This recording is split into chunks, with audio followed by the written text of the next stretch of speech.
और काम्या, कॉलेज में सब कैसा चल रहा है? बस सब ठीक ही चल रहा है पापा। क्या हुआ, इतनी बुझी सी आवाज में क्यों बोल रही हो? अरे मम्मी क्या बताऊं, बस जान ही ले रखी है कॉलेज वालों ने। हमने अपनी बेटी को कॉलेज भेजा है या कसाई खाने? पापा वो कॉलेज ना किसी कसाई खाने से कम नहीं है। अच्छा, पर ऐसा हो क्या गया, हम भी तो सुने। क्या बताऊं मम्मी, इतना काम देते हैं ना कि बस पूछिए मत। अरे पर ऐसा क्या काम दे दिया भाई? एक तो कॉलेज में इतने सारे लेक्चर्स और ऊपर से स्कूल की तरह होमवर्क भी देते हैं। तो मैं तुम्हारी कुछ मदद करूं? नहीं नहीं, काम तो मैंने पहले ही पूरा कर लिया। हाँ तो फिर क्यों परेशान हो? मैंने तो अपना काम पूरा कर लिया, पर मेरी सहेलियों की हालत बुरी है। पता है पापा, वो सब ना मुझे सुपर वुमेन कहती हैं। अच्छा, और वो क्यों? एक तो मैं हमेशा क्लास में फर्स्ट आती हूँ, ऊपर से मुझसे तेज कोई दौड़ नहीं पाता, और मैं जब लिखती हूँ ना तो हर कोई हैरान रह जाता है मेरी राइटिंग की स्पीड देखकर। लो, अपनी तारीफ खुद ही कर रही है, अपने मुंह मियां काम्या। सुरेश की बात सुनकर वहां सभी हंसने लगे। काम्या अपनी माँ सरिता और पिता सुरेश के साथ रहती थी। सुरेश की अपनी दुकान थी, जबकि सरिता घर संभालती थी।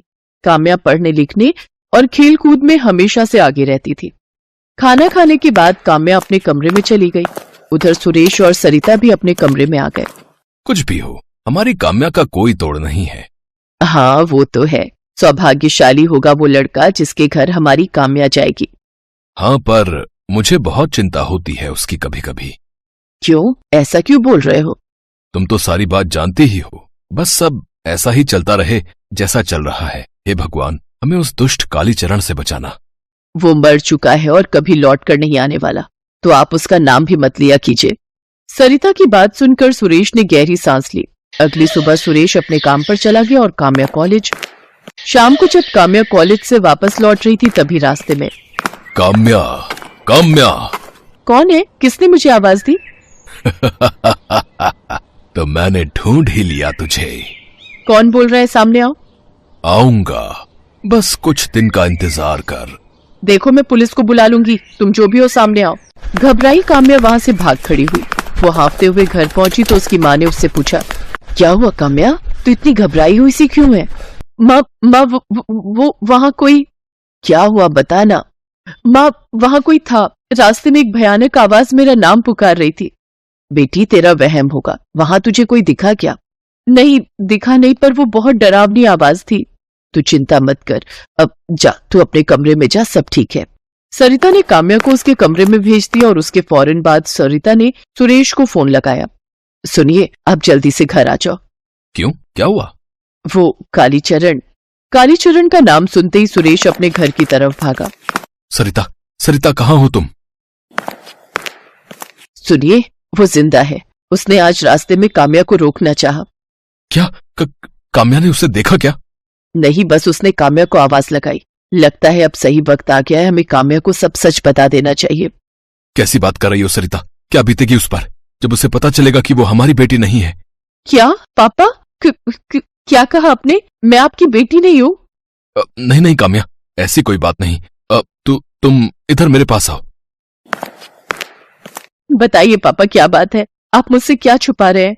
ये सच है बेटा, तुम हमारी बेटी नहीं हो, बल्कि असल में तुम एक नाग कन्या हो। तुम्हारे पिताजी का नाम नागेश था और वो नागलोक के राजा थे।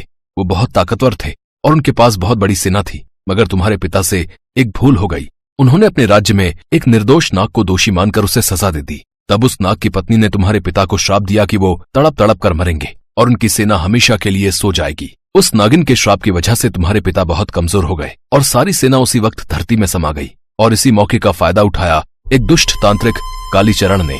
उसने नागमणि हासिल करने के लिए नागलोक पर हमला कर दिया। तुम्हारे पिता बिना किसी सेना के उससे लड़े, पर जब वो उससे जीत न सके तो उन्होंने तुम्हें हमारे घर के बाहर छोड़ दिया और हमें सारी बात बताई। वो तुम्हें हमारे भरोसे छोड़कर चले गए। वो जब जा रहे थे तो तुम बहुत रो रही थी। तब उन्होंने जादू से नागमणि को तुम्हारे अंदर ही कैद कर दिया और खुद उस कालीचरण से जाकर भिड़ गए। फिर क्या हुआ? वो कालीचरण तुम्हें कोई नुकसान न पहुंचाए, इसलिए राजा नागेश ने उसे पकड़ा और उसके साथ खुद भी धरती में समा गए। लेकिन अब लगता है कि कालीचरण वापस आ गया है। सुरेश बात पूरी कर पाता उससे पहले ही कालीचरण सचमुच सबके सामने आ गया। ओह, तो तुम्हें सारी सच्चाई मालूम चल गई है। अच्छी बात है, तो अब तुम सबको मेरे साथ चलना होगा नागलोक। जहां इस लड़की के अंदर से मैं नागमणि को बाहर निकालूंगा। हम कभी भी तेरे साथ नहीं आएंगे दुष्ट। वो तो मैं भी जानता हूं। सुनो रे, पकड़ लो इन सबको और ले चलो नागलोक। कालीचरण के लोगों ने उन तीनों को बांध दिया और फिर उन्हें अपने साथ ले गए। थोड़ी देर बाद वो सब एक खंडहर में थे। पहचान इसे लड़की, ये तेरा असली घर है। कभी आलीशान महल हुआ करता था, पर आज देख कैसे खंडहर बन गया है। दुष्ट, मेरे मम्मी पापा को छोड़ दे। अरे पगली, ये तेरे माँ बाप नहीं हैं। तेरा बाप तो कब का मर गया। मैंने ही तो उसे मारा है। कालीचरण ने एक मंत्र पढ़कर काम्या की तरफ फूंक मारी और अगले ही पल काम्या पर बेहोशी छाने लगी। कालीचरण उसके अंदर से नागमणि निकालने की कोशिश कर रहा था, लेकिन नागमणि को खतरे में देख काम्या के शरीर ने हिम्मत जुटाई और अगले ही पल एक तेज रोशनी के साथ काम्या एक इच्छाधारी नागिन बन गई। अब तू मरेगा कालीचरण। ओह, तो तू अपने असली रूप में आ ही गई। अब तो और आसानी होगी मुझे। कालीचरण ने काम्या पर माया अस्त्रों से वार शुरू कर दिए। काम्या ने भी कालीचरण का मुकाबला किया। काम्या कालीचरण को धूल चटा पाती उतने में कालीचरण के लोगों ने भी काम्या पर हमला कर दिया। अब काम्या कमजोर पड़ने लगी। धीरे धीरे वो हारने लगी। काम्या को बचाने के लिए सुरेश ने कालीचरण पर वार किया, लेकिन कालीचरण ने सुरेश के पेट में तलवार उतार दी, जिससे सुरेश की वहीं मौत हो गई। नहीं पापा। मुझे वो नागमणि दे दे, वरना ये औरत भी ऐसे ही मारी जाएगी। काम्या की आंखों में खून सवार था। वो पूरी ताकत से कालीचरण से भिड़ गई। सुरेश की मौत से दुखी काम्या रो रही थी, पर वो गुस्से में कालीचरण के हर वार का जवाब दे रही थी। तभी काम्या की आंखों से एक आंसू जमीन पर गिरा। उस आंसू के धरती पर गिरते ही धरती हिलने लगी और अचानक मिट्टी फाड़कर एक पूरी नागसेना कालीचरण के सामने खड़ी हो गई। उस नागसेना को देखकर काम्या और कालीचरण दोनों घबरा गए। उस नागसेना के सेनापति ने काम्या को देखा और झुककर प्रणाम किया। प्रणाम राजकुमारी, मैं इंद्रेश हूँ, आपके पिता नागेश का सेनापति। आपके जादुई आंसू ने हम सबको फिर से जीवित कर दिया। अब इस कालीचरण और इसके लोगों की मृत्यु निश्चित है। इतना कहते ही नागसेना कालीचरण और उसके लोगों पर टूट पड़ी और इंद्रेश ने कालीचरण की छाती में त्रिशूल उतार दिया। कालीचरण मर चुका था। नागसेना काम्या के पीछे खड़ी थी और काम्या अपने पिता सुरेश का सिर अपने गोद में लिए रो रही थी, लेकिन उसे मालूम था कि उसे खुद को कैसे संभालना है और अपने पिता के बलिदान का मोल चुकाना है, एक बेहतर नागरानी बनकर। बाबा, बाबा। अरे मेरी गुड़िया सोकर उठ गई। इधर मेरे पास आओ। चलो गौ माता को प्रणाम करो। आ जाओ। गोपाल एक ग्वाला था। वो बड़े ही प्यार से अपनी गायों को पालता था और उनका दूध निकाल कर बेचता था। गोपाल के 2 बच्चे थे, बड़ा बेटा सुनील और छोटी बेटी गुड़िया। गुड़िया को जन्म देते ही गोपाल की पत्नी की मौत हो गई थी। तब से गोपाल अकेला ही दोनों बच्चों की जिम्मेदारी संभाल रहा था। वो सुबह बच्चों को खुद नाश्ता बनाकर खिलाता और फिर साइकिल से घर घर दूध बेचने जाता था। इसके बाद वो सारा दिन अपने दोनों बच्चों का ख्याल रखता। एक दिन जब गोपाल दूध देने जा रहा था तो उस दिन बहुत गर्मी थी।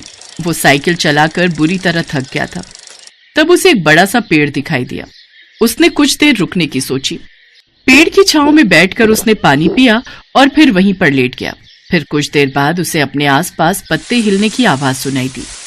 अरे बाप रे, इतना बड़ा सांप! हे भगवान, अब मैं क्या करूं? अगर इसने मुझे डस लिया तो मैं बच नहीं पाऊंगा। फिर मेरे बच्चों का क्या होगा? हे प्रभु, मुझे बचा लो। गोपाल बहुत ही धार्मिक था। उसके सामने जो सांप था, असल में वो एक जहरीली नागिन थी। गोपाल फौरन उस नागिन के आगे हाथ जोड़कर बैठ गया। वो चाहता तो किसी पत्थर से नागिन पर वार कर सकता था, लेकिन उसे विश्वास था कि हाथ जोड़ लेने से नागिन उसे कोई नुकसान नहीं पहुंचाएगी। और हुआ भी वैसा ही। बहुत देर तक नागिन कुंडली मारे उसके पास ही बैठी रही, लेकिन उसने गोपाल को किसी तरह का नुकसान नहीं पहुंचाया। और फिर, अरे नागिन जी, आप जाती क्यों नहीं हो? आप यहाँ से जाओ तो मैं भी घर जाऊं। कब तक हम ऐसे ही एक दूसरे को देखते रहेंगे? गोपाल घबराया हुआ था। डर के मारे उसका हलक सूख रहा था। तभी उसे कुछ समझ आया। इतनी गर्मी में अगर प्यास के मारे मेरा बुरा हाल हुआ जा रहा है तो इस नागिन को भी तो गर्मी लग रही होगी। नागिन जी, माफ करना, अब मैं समझ गया कि आपको क्या चाहिए। इतना कहते ही गोपाल ने अपनी पानी की बोतल निकाली और उससे थोड़ा थोड़ा पानी नागिन के सिर पर डालने लगा। पानी से नागिन को बहुत राहत मिल रही थी, क्योंकि वाकई वो भी गर्मी से परेशान थी। इसलिए जब तक गोपाल उसके सिर पर पानी डालता रहा, वो आराम से बैठी रही। अच्छा नागिन जी, आपको भूख भी तो लगी होगी ना? आप चिंता मत करिए, मेरे पास आपके लिए एक और चीज है। गोपाल ने फौरन अपने दूध के डिब्बे में से थोड़ा सा दूध निकालकर उस नागिन के आगे रख दिया। नागिन फौरन आगे बढ़कर मजे से दूध पीने लगी। अब तो नागिन गोपाल के बिल्कुल पास ही थी। गोपाल को अब भी डर लग रहा था, लेकिन फिर भी वो वहां से भागा नहीं, बल्कि नागिन को दूध पीते बस देखता रहा। पूरा दूध पीने के बाद नागिन वहां से चली गई और फिर हे प्रभु, जान बची तो लाखों पाए। जय हो गौ माता की, आप ही के दूध की वजह से आज मेरी जान बच गई। अगर मैं उस नागिन को दूध नहीं पिलाता तो क्या पता वो नागिन मेरा खून पीकर ही यहाँ से जाती। इसके बाद गोपाल ने अपनी साइकिल उठाई और वहां से चल दिया। अगले दिन जब गोपाल अपनी साइकिल से दूध देकर उसी रास्ते से लौट रहा था, तो रास्ते में उसे फिर से वही पेड़ दिखाई दिया। ना बेटा गोपाल, यहाँ मत रुकना, यहाँ तो वही नागिन रहती है। कल तो मैं बच गया था, आज का पता नहीं। गोपाल ने वहां से साइकिल दौड़ा दी और काफी दूर पर एक घना पेड़ देखकर वहां अपनी साइकिल रोक ली। तेज साइकिल चलाने की वजह से वो बुरी तरह से हाँफ रहा था। हाँ, यहाँ ठीक है। अब तो मैं उस बड़े पेड़ से बहुत दूर आ गया हूँ। गोपाल ने अपनी बोतल से पानी पिया और वहीं उस पेड़ की छांव में आराम करने लगा। थोड़ी ही देर में उसकी आंख लग गई और फिर अचानक उसे महसूस हुआ कि उसकी छाती पर कुछ है। जैसे ही गोपाल ने आंखें खोली तो उसकी हालत खराब हो गई। वो डर के मारे कांपने लगा, क्योंकि वही नागिन उसकी छाती पर फन फैलाए बैठी थी। अम्मा बचा लो, आज तो मैं गया। अरे नागिन देवी, कल दूध पिलाया तो था मैंने आपको, याद करो दीदी। अरे मुझे मत मारो, मेरे छोटे छोटे बच्चे हैं, उनकी खातिर छोड़ दो मुझे। तुम्हें शिव शंभू का वास्ता, जाने दो मुझे। गोपाल आंखें बंद कर और हाथ जोड़कर नागिन के सामने गिड़गिड़ाने लगा। तभी नागिन उसकी छाती से उतरी और पास ही पड़ी पानी की बोतल के पास कुंडली मारकर बैठ गई। अब गोपाल की समझ में कुछ कुछ बात आने लगी। अरे तो दीदी ऐसे बोलो ना कि पानी डालना है, ऐसे डराने की क्या जरूरत थी? गोपाल ने पानी की बोतल से नागिन पर पानी डाला और उसे फिर से दूध पिलाया। अब तो ये रोज की कहानी हो गई थी। पूरे जंगल में गोपाल चाहे जहां मर्जी बैठ जाए, वो नागिन हमेशा उसके पास पहुंच ही जाती थी। और धीरे धीरे उस नागिन को लेकर गोपाल का डर भी खत्म होने लगा। एक तरह से वो उसकी पालतू बन गई थी। अब तो गोपाल उस नागिन को अपने हाथों से पकड़कर दूध पिलाता और उसके सिर पर बड़े प्यार से पानी डालता।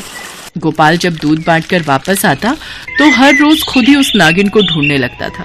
नागिन भी गोपाल के साथ खूब खेलती थी, लेकिन फिर एक दिन गोपाल नहीं आया। नागिन ने उसे पूरे जंगल में ढूंढा, लेकिन गोपाल उसे कहीं नहीं मिला। गोपाल को ना पाकर नागिन परेशान हो उठी और फिर एक तेज रोशनी के साथ वो एक इंसान के रूप में आ गई। दरअसल वो एक इच्छाधारी नागिन थी और उसका नाम पल्लवी था। पल्लवी इंसानी रूप में ही उस सड़क की तरफ चल पड़ी जहां से गोपाल आता था। काफी दूर जाने के बाद पल्लवी ने देखा कि गोपाल सड़क किनारे लहूलुहान पड़ा था। उसे किसी बड़ी गाड़ी ने टक्कर मार दी थी। उसे देखते ही पल्लवी उसकी तरफ दौड़ी। गोपाल, तुम ठीक तो हो ना? मैंने आपको पहचाना नहीं। कौन है आप? गोपाल, मैं वही नागिन हूँ जो तुम्हें जंगल में मिली थी और अब हर रोज तुम मुझसे मिलते हो। असल में मैं एक इच्छाधारी नागिन हूँ और मेरा नाम पल्लवी है। पर ये कैसे? वो सब बातें छोड़ो गोपाल, मुझे ये बताओ कि तुम्हारे साथ ये सब कैसे हुआ। अब मैं तुम्हें बचाने के लिए क्या करूं? बताओ मुझे। एक ट्रक ने मुझे टक्कर मार दी पल्लवी, अब मैं बच नहीं पाऊंगा। तुम कुछ भी करके मुझे नहीं बचा सकती। बस हो सके तो मेरे बच्चों तक ये खबर पहुंचा देना, वरना वो हमेशा मेरा इंतजार करते रहेंगे। मेरे प्यारे बच्चे, पता नहीं अब उनका क्या होगा मेरे बिना। यही गोपाल के आखिरी शब्द थे। पल्लवी गोपाल की लाश को उसके घर ले गई, जहां दोनों बच्चे उसे इस हाल में देखकर रोने लगे। बच्चों का रोना सुनकर पड़ोसी भी वहां आ गए। अरे ये तो बहुत ही बुरा हुआ। अरे कितना भला आदमी था गोपाल, अब इसके बच्चों का क्या होगा? होगा क्या? इन्हें अनाथ आश्रम ही भेजना पड़ेगा। इनकी माँ तो पहले ही नहीं थी, अब बाप भी नहीं रहा, तो अनाथ आश्रम के सिवाय इनका कोई आसरा नहीं है भैया। नहीं, ये बच्चे यहीं रहेंगे, अपने घर में, कहीं नहीं जाएंगे। ये मैं पालूंगी इन्हें। आप कौन हैं? आपको पहले तो कभी देखा नहीं। मैं इन दोनों बच्चों की बुआ हूँ। अब गोपाल मेरे भाई थे। उसी दिन से पल्लवी गोपाल के घर में उसके दोनों बच्चों के साथ रहने लगी। वो उन दोनों बच्चों का बहुत अच्छे से ख्याल रखती। लेकिन जब एक सुबह पल्लवी गाय का दूध निकालने गई तो गाय पल्लवी को देखकर चिल्लाने लगी। वो पल्लवी को अपने पास ही नहीं आने दे रही थी। तभी पल्लवी ने गाय को पकड़कर उसके कान में धीरे से कहा, मैं जानती हूँ कि तुम मुझे पहचान गई हो, पर तुम मुझसे डरो मत। मैं तुम्हें कोई नुकसान नहीं पहुंचाऊंगी। मुझे दूध निकालने दो, वरना गोपाल के दोनों बच्चे भूखे रह जाएंगे। मैं अगर दूध निकाल कर नहीं बेचूंगी तो इन बच्चों की परवरिश के लिए पैसे कहाँ से आएंगे। अब तक मैं सिर्फ एक इच्छाधारी नागिन थी, लेकिन अब दूध बेचने वाली नागिन बनकर मुझे इन दोनों बच्चों का ख्याल रखना है, ठीक वैसे जैसे मेरा भाई गोपाल रखता था।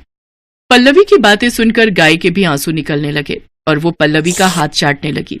पल्लवी ने भी उसे प्यार से गले लगा लिया और इस तरह सब ठीक हो गया।